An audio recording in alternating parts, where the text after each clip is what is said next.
Hello बच्चों, कैसे हो आप सब और कैसी चल रही है आप सभी की तैयारी। आई होप कि आप सभी बहुत अच्छे होंगे और अपने हिंदी की तैयारी भी बहुत ही शानदार तरीके से कर रहे होंगे। जितने भी हमारे स्टूडेंट इस बार हैं 12th में और जिनको 2026 में पेपर देना है, यानी कि जिनको 2026 में बोर्ड एग्जाम देना है, या यूं कहें कि जिनको 2026 में हिंदी का पेपर देना है, उनके लिए आज का ये क्लास बहुत ही ज्यादा इंपॉर्टेंट है। बहुत सारे हमारे स्टूडेंट कमेंट कर रहे थे कि सर हमने 2026 बोर्ड एग्जाम के लिए तैयारी स्टार्ट कर दी है, तो आप हर एक सब्जेक्ट के मोस्ट इंपॉर्टेंट टॉपिक्स को बताइए। तो आज मैं आपके लिए लेकर आया हूं क्लास 12 हिंदी 2026 के पूरे हिंदी के 20 ऐसे टॉपिक को अगर आप ये 20 टॉपिक पढ़ के जाते हैं तो आपका हिंदी में 100 में 95 प्लस कोई रोक ही नहीं सकता।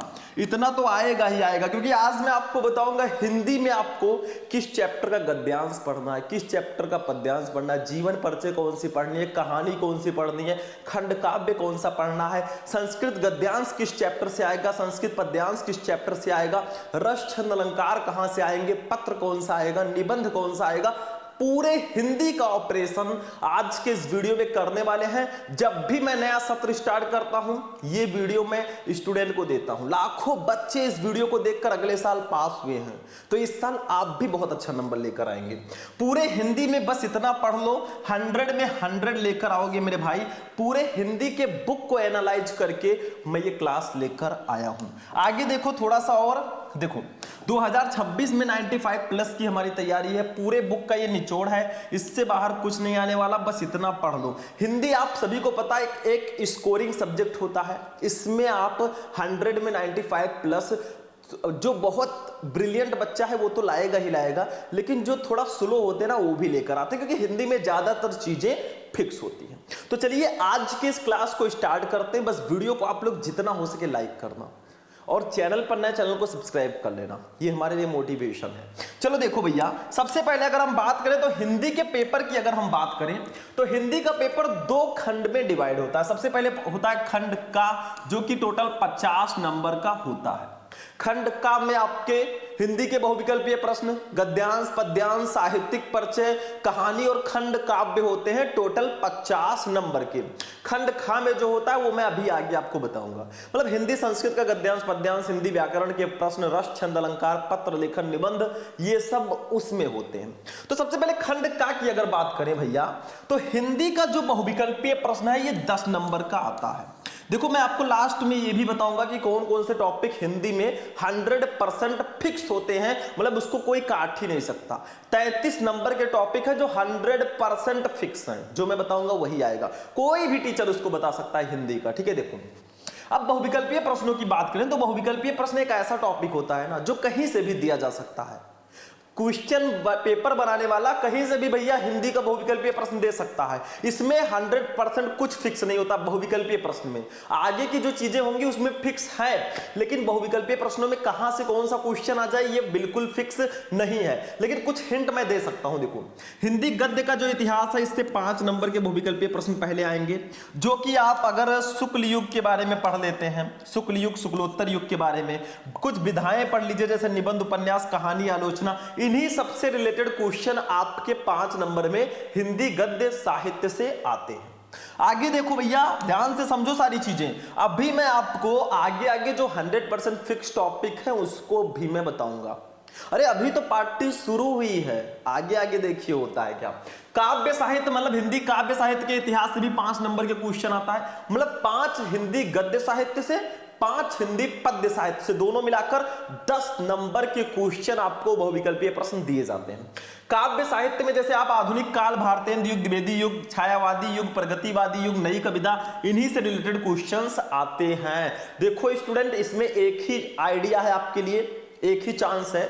देखो आप ज्यादा से ज्यादा ऑब्जेक्टिव क्वेश्चंस को पढ़ें, जितना ऑब्जेक्टिव क्वेश्चन आप पढ़ेंगे उतनी जल्दी आपका 10 नंबर कंप्लीट होगा।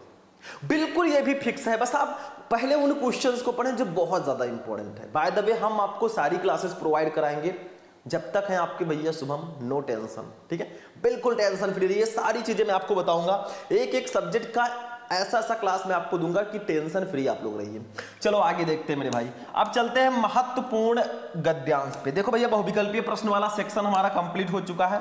अब आ जाते हैं अपने महत्वपूर्ण गद्यांश पे। ठीक है, गद्यांश की अगर बात करें तो टोटल 10 नंबर का ये भी आता है। मेरे हिसाब से बहुत ज्यादा आसान होता है गद्यांश। आपको 2 गद्यांश दिए जाएंगे, 2 में से किसी एक को करना होगा और जो क्वेश्चन उसके नीचे दिए जाते हैं बस आप चैप्टर को पहचानिए, बाकी बहुत आसानी से आप कर लेंगे। गद्यांश मैंने बहुत सारे पढ़ा रखे हैं, ठीक है, अगले साल। तो देखो सबसे पहले मैं बता दूं कि महत्वपूर्ण गद्यांश जो है 3 चैप्टर ऐसे हैं जिससे बहुत ज्यादा गद्यांश आता है। 4 चैप्टर हैं, एक और लिख लीजिएगा। देखो राष्ट्र का स्वरूप, इस चैप्टर के जितने भी गद्यांश हैं, वासुदेव शरण अग्रवाल जी ने इसको लिखा है, जितने भी गद्यांश हैं सारे के सारे पढ़ लो, इस चैप्टर से आता ही आता है। बाय द वे 2 गद्यांश आएगा, इन्हीं चैप्टर्स में से आता है ज्यादातर। अब ऐसा मैं नहीं कहूंगा भैया बाकी चैप्टर छोड़ दो, उनको भी पढ़ो। If you want to become a topper, अगर आप एक टॉपर बनना चाहते हैं ना, सारी चीजें आपको पढ़नी होंगी, सीरियल वाइज सारी चीजें पढ़नी होंगी। पहले मोस्ट चीजों को पढ़ो जो बहुत इंपॉर्टेंट है, फिर आप सीरियल वाइज सारी चीजें पढ़ो। 2-3 बार रिवीजन करना पड़ता है, वो टॉपर बनते हैं। ठीक है, फिर अशोक की फूल चैप्टर है हजारी प्रसाद द्विवेदी जी का, इसको पढ़ लेना, इसके गद्यांश को पढ़ लेना, बहुत इंपॉर्टेंट है। भाषा और आधुनिकता है प्रो जी सुंदर रेड्डी जी का, इसको पढ़ लेना। एक और चैप्टर है निंदा रस, कौन सा चैप्टर है मैं साइड में लिख देता हूं, निंदा रस, हरिशंकर प्रसाई जी का। इस चैप्टर को तो आप बिल्कुल भी मिस नहीं करेंगे। तो ये 3-4 चैप्टर के अगर आप गद्यांश को पढ़ लेते हैं, गद्यांश में कुछ होता नहीं है, आपको इन्हीं चैप्टर में से गद्यांश आपको दे दिया जाएगा, 5 क्वेश्चन उसके नीचे रहेंगे, 5 का आंसर देना होगा, 10 नंबर आपको मिलेगा। क्वेश्चन का आंसर आपको गद्यांश में ही मिलेगा, बस आप चैप्टर्स को पहचानना सीखो, किस पाठ का है, इसके लेखक कौन है, पाठ का नाम, लेखक का नाम, ये आपको बिल्कुल से आना चाहिए। ठीक है, तो ये हो गया महत्वपूर्ण गद्यांश। ठीक है, ऐसे समझो मैं पूरे हिंदी को आज एनालाइज कराने वाला हूं। बारी आती है महत्वपूर्ण पद्यांश की, 10 नंबर का ये भी आता है। जैसे गद्यांश आता है ना, वैसे पद्यांश भी पूछा जाता है। आपको एक पद्यांश दिया जाएगा, उसके नीचे 5 क्वेश्चंस रहेंगे, 5 का आंसर दे दो, 10 नंबर ले जाओ मुफ्त में। ठीक है, तो देखो कुछ चैप्टर्स हैं मेरे हिसाब से जो बहुत इंपॉर्टेंट हैं, जिनसे पद्यांश आते ही आते हैं, बस इन चैप्टर को ध्यान से पढ़ना। मेरे इस क्लास को आपको देने का मकसद ये है कि आप उन चीजों को जान सके ना जो बहुत इंपॉर्टेंट है। ये जो चैप्टर्स आपके सामने दिख रहे हैं ना, ये चैप्टर बहुत ज्यादा इंपॉर्टेंट हैं।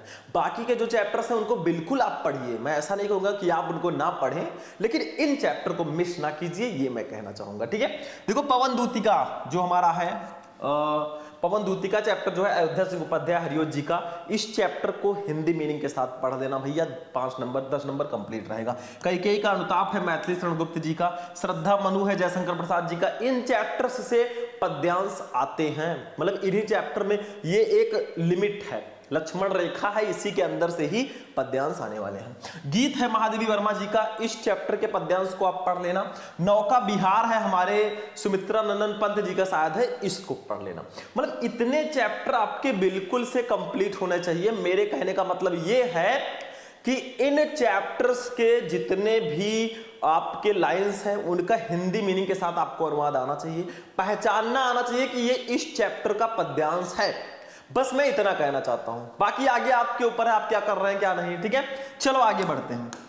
अब हम बढ़ते हैं अपने साहित्यिक परिचय की तरफ। ये देखो लेखक का साहित्यिक परिचय। देखो साहित्यिक परिचय तो टोटल 10 नंबर का आता है, जिसमें 5 नंबर लेखक का साहित्यिक परिचय रहेगा, 5 नंबर कवियों का साहित्यिक परिचय रहेगा। अब आप इतिहास के पन्नों को उठाकर देख लीजिए, मेरे कहने का मतलब है आप प्रीवियस ईयर पेपर्स को उठाकर देख लीजिए। ये जो लेखक मैंने लिख रखे हैं ना, इन्हीं लेखकों में से आते हैं आपके, जैसे 3 दिए रहेंगे, 3 में से एक ही करना है। वैसे आप सोच लो जो भी 4-5 चैप्टर 6 चैप्टर हैं, 3 तो आने ही आने हैं। तो ये 3 अगर आपने अभी से याद कर लिया ना, अभी से इन तीनों का अगर आपको साहित्यिक परिचय आने लगा भैया, 5 नंबर कोई काट ही नहीं सकता। इसीलिए मैं ये क्लास लेकर आया हूं कि हिंदी में आप वो तो जाने, क्योंकि आप 11th से 12th में आए हैं, तो 12th में कौन कौन से टॉपिक 100% फिक्स होते हैं उसको जानना बेहद जरूरी है। उसी पर्पस से मैं ये क्लास आपके लिए लेकर आया हूं। देखो वासुदेव शरण अग्रवाल जी का साहित्यिक परिचय पढ़ लेना, कैसे लिखते हैं वो मैं बता दूंगा आगे। आचार्य हजारी प्रसाद द्विवेदी जी का पढ़ लेना और प्रो जी सुंदर रेड्डी जी का। ये 3 लेखक जो हैं बहुत ज्यादा इंपॉर्टेंट हैं। इन 3 लेखकों का साहित्यिक परिचय आता ही आता है। तो इनमें से 2 भी दिए जा सकते हैं, 1 भी दिया जा सकता है, लेकिन ये तीनों बहुत इंपॉर्टेंट है। आगे बढ़ते हैं, कवि का साहित्यिक परिचय थोड़ा सा देख लेते हैं। ये देखो, कवियों के साहित्यिक परिचय में 5 नंबर का ये भी आपके बोर्ड एग्जाम में आता है। कवि में 3 कवि जो मैंने लिखे हैं भाई, ये बहुत इंपॉर्टेंट है। एक आध कवि अगर आप और पढ़ लेते हैं तो आप ही के लिए बेटर होगा, क्योंकि कवि वाला जो है ना, हिंदी का जो पद्यांश है इसमें थोड़े चैप्टर ज्यादा हैं, तो चैप्टर ज्यादा होंगे तो कवि भी ज्यादा होंगे ऑटोमेटिक, ठीक है। तो देखो, जैसे मैथिली शरण गुप्त जी बहुत इंपॉर्टेंट है, बोर्ड एग्जाम में हमेशा आते रहते हैं, इनका साहित्यिक परिचय जरूर पढ़ना।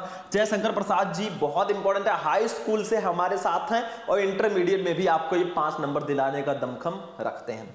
रामधारी सिंह दिनकर जी, ये भी बहुत ज्यादा इंपॉर्टेंट है। एक और आप पढ़ सकते हैं, चाहे आप जयशंकर महादेवी वर्मा जी का पढ़ लीजिए, चाहे सुमित्रा नंदन पंत जी का पढ़ लीजिए, दोनों में से कोई एक याद कर लेना, बस आपका भैया 5 नंबर इधर से भी कंप्लीट है। मतलब इन तीनों को बिल्कुल मिस मत करना, और जो 2 मैंने बताए हैं सुमित्रा नंदन पंत और महादेवी वर्मा, इसमें से एक का पढ़ लेना, हो जाएगा काम। तो 5 नंबर यहां पर भी आपके कंप्लीट। अब आप कहेंगे सर जी आप टॉपिक बताते जा रहे हैं, इसको बताएगा कौन? तो देखो, टॉपिक वाइज मैं सारी चीजें आपको बताऊंगा, बहुविकल्पीय प्रश्न को भी बताऊंगा, गद्यांश को भी, पद्यांश को भी, जीवन परिचय को भी। वैसे मैं पहले भी बता चुका हूं, अगर आप पहले की क्लासेस देख लेते हैं तो कोई प्रॉब्लम नहीं है, सेम चीज अभी भी रहेगी, थोड़ा बहुत चेंजेस रहेगा, ठीक है। तो ये आपके कवियों में, इतने कवियों का साहित्यिक परिचय पढ़ लेना, काम हो जाएगा। देखो, ऐसा बिल्कुल मत करना कि एक कान से सुना दूसरे से निकाल दिया। अगर ऐसे करोगे ना भैया, तो एक दिन न्यूज आएगी कि आपके पापा ने आपको घर से निकाल दिया। भाई पढ़ोगे, कुछ करोगे, कुछ बड़ा करोगे ना, तो फैमिली वाले भी खुश होंगे, आसपास के लोग भी खुश होंगे। जो आपको ना चाहने वाले लोग हैं, आपसे हेट करते हैं, उनको क्या महसूस होगा, ठीक है, कि बच्चा कितना होनहार है। तो कुछ करके दिखाओ ना, ये जिंदगी मिली है कुछ कर दिखाने के लिए। जो टॉपर बनते हैं, सोचो उनके घर न्यूज वाले आ जाते हैं, सर भैया आपने कैसे पढ़ा, क्या किया, अरे आपका टाइम टेबल क्या था, रूटीन क्या था। तो ऐसा काम करो ना कि इतिहास के पन्नों में आपका नाम हो जाए, ठीक है। जैसे शुभम वर्मा ने टॉप किया था 12th में आपकी बार यूपी बोर्ड में, तो कोई भी सर्च करेगा 2025 यूपी बोर्ड के 12th के टॉपर कौन है, तो उसका नाम आ जाएगा। तो इतिहास के पन्नों में उसका नाम दर्ज हो गया है। तो कुछ ऐसा करो ना, इतिहास बनाओ, खुद का इतिहास बनाओ। चलो आगे बढ़ते हैं मेरे भाई। कहानी की बात करें तो 5 नंबर की ये भी आती है, और ये 100% फिक्स टॉपिक होता है। 3 कहानी आप पढ़ लीजिए। एक कहानी है पंचलाइट, एक बहादुर और एक ध्रुव यात्रा। देखो, कहानी के 2 पहलू होते हैं। कहानी में एक आपको पढ़ना होता है उद्देश्य, what is the purpose of story, और एक होता है सारांश। जैसे आपकी पंचलाइट कहानी है तो इसका उद्देश्य पूछा जाता है और सारांश भी पूछा जाता है। बहादुर कहानी है, इसका उद्देश्य भी पढ़ लेना, सारांश भी पढ़ लेना। ध्रुव यात्रा है, इसका उद्देश्य सारांश दोनों पढ़ लेना। मतलब कहानी का 2 चीज होता है कहानी में, एक उद्देश्य एक सारांश। तो ये तीनों कहानी जो सबसे ज्यादा इंपॉर्टेंट है वो मैंने आपके सामने रख दी है। इन तीनों कहानियों को पढ़ लोगे, काम हो जाएगा, टेंशन फ्री रहना। पंचलाइट, बहादुर, ध्रुव यात्रा, ठीक है। 5 नंबर आपको ये दिलाकर जाएंगे। ये 100% फिक्स टॉपिक है। लास्ट में मैं आपको जो 100% फिक्स टॉपिक है उनको भी मैं आपको बताने वाला हूं। जब तक तोड़ेंगे नहीं तब तक छोड़ेंगे नहीं, ठीक है। तो ये कहानी भी हो गई। अब देखिए, एक टॉपिक और है हमारे खंड का में। आज मैं बता रहा हूं कि आपको क्या क्या पढ़ना है, आगे आगे मैं सारी चीजें आपको बताऊंगा। खंड काव्य की बात करें तो 5 नंबर का ये भी आता है, स्वपठित खंड काव्य। आपको खुद से ये पढ़ना होता है। जैसे देखो, ये जिला वाइज होता है। जैसे यूपी से तो आप हैं ही, बाकी सारी चीजें सेम रहेंगी, लेकिन ये कुछ जिलों को ऐड कर दिया गया। जैसे कुछ जिलों में मुक्त यज्ञ होगा खंड काव्य, कुछ जिलों में सत्य की जीत, कुछ जिलों में रश्मि रथी, कुछ जिलों में आलोक वृत्त, कुछ जिलों में त्यागपति, कुछ जिलों में श्रवण कुमार। तो आपको जिला वाइज, जैसे आप किस जिले से हैं, आप में कौन सा खंड काव्य है, ये कमेंट करके सारे बच्चों को कमेंट करना है कि आप किस जिले से और इसमें से आपका खंड काव्य कौन सा है। अब हो सकता है कि आप ना जानते हो, तो देखो आप अपने बुक में भी देख सकते हैं या यूट्यूब पे भी सर्च करके देख सकते हैं, या अपने हिंदी वाले टीचर से पूछ सकते हैं, सर इसमें से हमें कौन सा खंड काव्य पढ़ना है। हो गया, 50 नंबर के टॉपिक हमारे यहाँ पे कंप्लीट हुए, खंड का हो गया।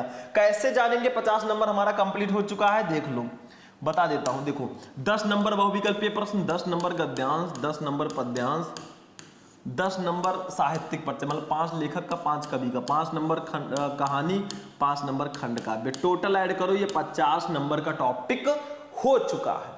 अब इसमें 100% फिक्स टॉपिक कौन से है वो मैं आगे आपको बताने वाला हूं। तो खंड का में समझ में आ गया आपको क्या क्या पढ़ना है, कौन सा चैप्टर पढ़ना है, कौन सा साहित्यिक परिचय, कौन सी कहानी, कौन सा खंड काव्य। मतलब इसमें आप अपना चूज कर लीजिए अपने जिले के अकॉर्डिंग, उसको पढ़िए। चलो नेक्स्ट खंड खा की अगर हम बात करें भैया, तो खंड खा की स्टार्टिंग जो होती है ये भी 50 नंबर का टोटल रहेगा।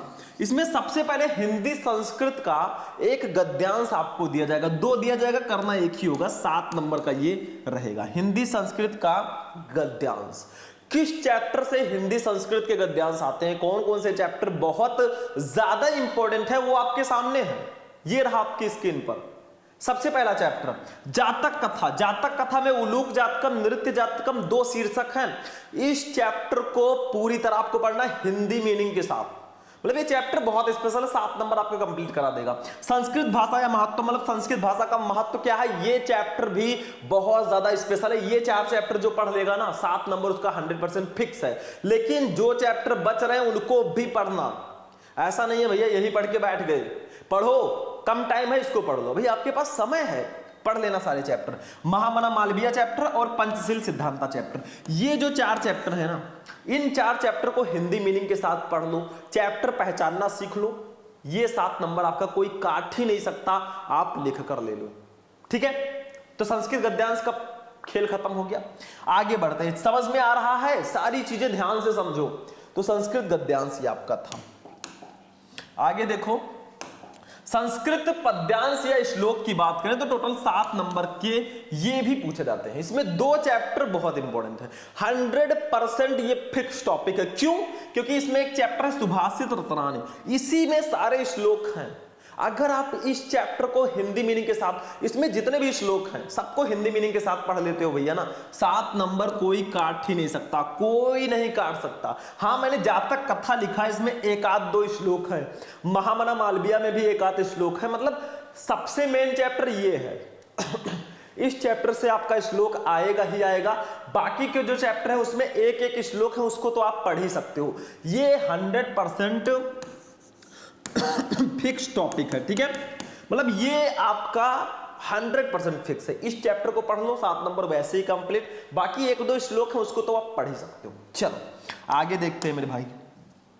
अब आते हैं हिंदी व्याकरण पर। हिंदी व्याकरण के जो टॉपिक होते हैं ना, इसमें 100% कुछ भी फिक्स नहीं होता। देखो भैया कौन सा क्वेश्चन कहां से दे दिया जाए कोई पता है? हाँ एक चीज है, आप क्वेश्चन को ज्यादा से ज्यादा पढ़ लो, ठीक है। जितना क्वेश्चन पढ़े रहोगे भैया उसी में से क्वेश्चन आता है। और छोटे छोटे टॉपिक है 2-2 नंबर वाले। देखो मुहावरे एवं लोकोक्तियां 2 नंबर, मतलब ये आपको क्या करना है, बस 4 मुहावरे दिए जाएंगे, किसी एक का अर्थ लिखकर वाक्य प्रयोग करना होगा। आप पठित गद्यांश 5 नंबर का आता है, इसमें आपको एक गद्यांश दे दिया जाएगा, इसी गद्यांश से 3 क्वेश्चन दे दिए जाएंगे, क्वेश्चन का आंसर आपको गद्यांश में ही ढूंढ कर लिख देना है, बस हो गया। 5 नंबर ये भी कंप्लीट, ठीक है। आगे देख लो, शब्द युग्म 2 नंबर का आता है भैया। इन सबको क्या करो, ये जो टॉपिक आपको दिख रहे हैं ना, इनके ज्यादा से ज्यादा क्वेश्चंस को आप प्रैक्टिस करो, जितना क्वेश्चन हो सके उतना क्वेश्चन पढ़ो, ये आपके 100% फिक्स हो जाएंगे। शब्द अर्थ यानी कि अनेक अर्थी शब्द 2 नंबर, अनेक शब्दों के लिए 2 नंबर, और वाक्य संशोधन 2 नंबर। मतलब ये सब जो टॉपिक्स है ना, आप पठित गद्यांश तो आपका एक गद्यांश रहेगा, उसके नीचे 3 क्वेश्चन रहेंगे, आंसर दे दो, 5 नंबर ले जाओ। लेकिन बाकी के जो टॉपिक है इनके ज्यादा से ज्यादा क्वेश्चंस आप प्रैक्टिस करो, आपका ये नंबर 100% फिक्स होता है, इसमें कुछ है ही नहीं, मेरे हिसाब से बिल्कुल हलवा है मेरे भाई, ठीक है। चलो आगे बढ़ते हैं। हिंदी व्याकरण में आपको सिर्फ प्रैक्टिस करना है, यहां से अब शुरू होती है हमारी कहानी। ये भी 100% फिक्स टॉपिक है।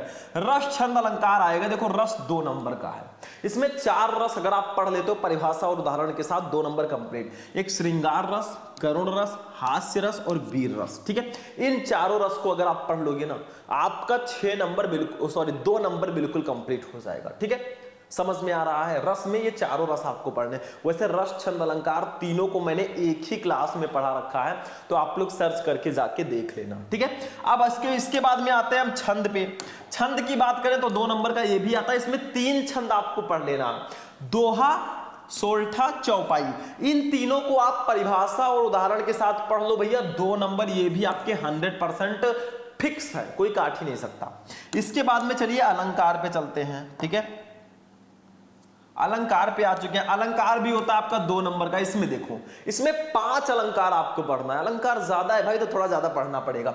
रूपक अलंकार, उत्प्रेक्षा अलंकार, यमक अलंकार, उपमा अलंकार और अनुप्रास अलंकार, ये 5 अलंकार पढ़ लो, 2 नंबर ये भी कंप्लीट। यानी कि रस छंद अलंकार तीनों का जो 6 नंबर है ना, ये 100% फिक्स होता है। आप मेरा एक वीडियो देख सकते हैं, 20 मिनट का शायद वीडियो होगा, उसको देख लोगे ना, 6 नंबर आपका कंप्लीट हो जाएगा। सर्च कर लो यूट्यूब पे रस छंद अलंकार शुभम लेक्चरर, आपको क्लास मिल जाएगा, जाकर जरूर देखना, ठीक है। इसके बाद में 19 नंबर टॉपिक पे हम आते हैं, पत्र लेखन।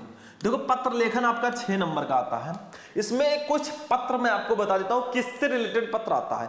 पत्र लेखन मैं आपको पहले भी बता चुका हूं, बाकी धीरे धीरे करके हम आपको सारे के सारे पत्र लेखन बताएंगे। कैसा पत्र आता है, देखो नियुक्ति आवेदन पत्र, किसी पद पर नियुक्ति चाहिए आपको तो उसके लिए आवेदन पत्र पूछा जाता है। बैंक में किसी व्यवसाय के लिए ऋण प्राप्त करने का आवेदन पत्र, यानी कि आपको किसी बैंक से ऋण लेना है, थोड़ा कर्जा लेना है तो उसके लिए लोन लेना है तो आपको उसके लिए आवेदन पत्र पूछा जाता है। अपने नगर या गांव की सफाई हेतु संबंधित अधिकारी को प्रार्थना पत्र, मतलब अपने नगर या गांव की सफाई के लिए, मतलब साफ सफाई कम है उसके लिए आप उससे संबंधित अधिकारी को प्रार्थना पत्र लिख रहे हैं, इस पर भी पत्र लिखने को दिया जाता है। मतलब ये 3 टॉपिक हैं जिससे रिलेटेड पत्र आपको दिए जाएंगे। बाय द वे मैंने यूट्यूब पे पहले भी पत्र लेखन के क्लासेस में दे चुका हूं, आप लोग सर्च करना क्लास 12 हिंदी इंपॉर्टेंट पत्र लेखन शुभम लेक्चरर, आपको क्लास मिल जाएगा, नो टेंशन जब तक है हम। तो ये 19 नंबर टॉपिक था। एक टॉपिक हमारा लास्ट रहेगा, ये पूरे 9 नंबर का आता है, निबंध लेखन। 5 निबंध मैं आपको बता दूं जो काफी ज्यादा इंपॉर्टेंट है। निबंध कैसे लिखते हैं, कौन कौन से निबंध इंपॉर्टेंट है, इस पर मैं क्लास आपको दे चुका हूं। बस आप लोग यूट्यूब पे सर्च करना क्लास 12 हिंदी इंपॉर्टेंट निबंध शुभम लेक्चरर, आपको क्लास मिल जाएगा। देखो 5 निबंध मैं बता देता हूं जो बहुत ज्यादा इंपॉर्टेंट है। एक है पर्यावरण प्रदूषण समस्या और समाधान। देखो भैया जो हमारा पर्यावरण है वो लगातार प्रदूषित हो रहा है हम लोगों की वजह से ही, तो ये समस्या और इसके समाधान पर आपको निबंध लिखना है। भारत में बेरोजगारी की समस्या, भारत में कितनी बेरोजगारी है हम सबको पता है, तो भारत में बेरोजगारी की समस्या पर भी निबंध आपको लिखने को दिया जा सकता है, तो ये भी बिल्कुल मिस मत करना। विज्ञान वरदान या अभिशाप, मतलब ये जो विज्ञान है, साइंस है, ये बून है या कर्स, मतलब वरदान है या अभिशाप, इस पर भी आपको निबंध लिखने को दिया जाता है, तो ये भी बिल्कुल मिस मत करना। भारत में जनसंख्या वृद्धि की समस्या, हमारे इंडिया में जनसंख्या वृद्धि की समस्या पर भी निबंध दिया जाता है। भैया जनसंख्या लगातार बढ़ रही है, जनसंख्या वृद्धि एक बड़ी समस्या हम लोगों के लिए होती जा रही है, तो इस पर भी निबंध आपको दिया जाता है। लास्ट में है आतंकवाद समस्या और समाधान, मतलब जो टेररिज्म है इस पर भी आपको निबंध लिखने को दिया जाता है। तो टॉप 5 निबंध मैंने आपको बता दिया है। हाँ ये भी ध्यान रखना, बस आप इसमें हेडिंग अच्छे से डालना, लिख देना बढ़िया से, थोड़ा अच्छे से, आपको रुपए नहीं आपको नंबर मिल जाएंगे, ठीक है। तो ये हमारा 20 नंबर टॉपिक था। बाय द वे ये हमारा लास्ट टॉपिक था। तो आपका जो पेपर था 2 खंड में डिवाइड था, का प्लस खा, ठीक है। का वाला जो था 50 नंबर का, खा वाला भी 50 नंबर का, टोटल 100 नंबर का आपका पेपर यहाँ पे हो चुका है। एक चीज और समझ लो, मैं लास्ट में थोड़ा सा आपको बताना चाहूंगा कि 100% फिक्स टॉपिक कौन कौन से। देखो 100% फिक्स टॉपिक की बात करें भैया तो देखो कौन कौन से टॉपिक है। सबसे पहले लेखक का साहित्यिक परिचय, मैंने आपको 3 लेखक का नाम बताया था, वासुदेव शरण अग्रवाल, हजारी प्रसाद द्विवेदी और प्रोजी सुंदर रेड्डी शायद बताया था, ठीक है। ये आपका 5 नंबर 100% फिक्स है, बस इतना पढ़ लो। कवि का साहित्यिक परिचय, इसमें मैंने आपको बताया था मैथिली शरण गुप्त, जयशंकर प्रसाद और रामधारी सिंह दिनकर, ठीक है। ये भी 5 नंबर आपका फिक्स है। कहानी में मैंने पंचलाइट बहादुर ध्रुव यात्रा बताया था 5 नंबर, ये भी, ये 100% फिक्स टॉपिक है। जो जो मैंने इसको बताया है अंदर ना अभी वीडियो में, उसी को पढ़ लेना, काम हो जाएगा। खंड काव्य आपका 5 नंबर फिक्स होता है, आप अपने जिला के अकॉर्डिंग पढ़ लेना। संस्कृत पद्यांश या श्लोक, मैंने बताया कि सुभाषित रत्नानी चैप्टर को पूरे पढ़ लो और 1-2 श्लोक जो और चैप्टर में उसको पढ़ लो, ये भी 7 नंबर कंप्लीट होता है। फिर रस छंद अलंकार आपका 6 नंबर का, ये भी कंप्लीट होता है। रस कौन से, छंद कौन से, अलंकार कौन से पढ़ने, ये भी मैंने आपको बता रखा है। तो देखो 5, 5, 10, 5, 15, 5, 20, 7, 27, 6, 33, जो आपका पासिंग मार्क है ना 33 नंबर का, वो भैया 100% हिंदी में फिक्स है। एक चीज और ध्यान रखना, बाकी जो मैंने चीजें बताई उसमें भी फिक्स होता है, लेकिन मैं 101% जो फिक्स है उसको मैंने यहाँ पे लिखा है। संस्कृत गद्यांश है, ये सब भी फिक्स है लगभग, ठीक है। तो ये आपका हिंदी के बुक का पूरा निचोड़ था। 2026 में एग्जाम देने जाने से पहले इस वीडियो को देख कर जाना मेरे भाई, 100 में 100 हिंदी में लेकर आओगे। बस मेहनत, अपने ऊपर भरोसा रखो कि हाँ मैं कुछ कर सकता हूँ, मेरे अंदर वो जुनून है कुछ कर दिखाने का। ठीक है, तो कैसा लगा आपको आज का ये वीडियो? जाते जाते वीडियो को लाइक कर दो ना जल्दी जल्दी, और चैनल को सब्सक्राइब कर लो, अपने दोस्तों के साथ भी इसको शेयर कर लो ताकि वो भी इसका बेनिफिट ले सकें। तो चलिए फिर मिलते हैं हम लोग किसी नेक्स्ट क्लास में नेक्स्ट टॉपिक के साथ। तब तक के लिए जय हिंद।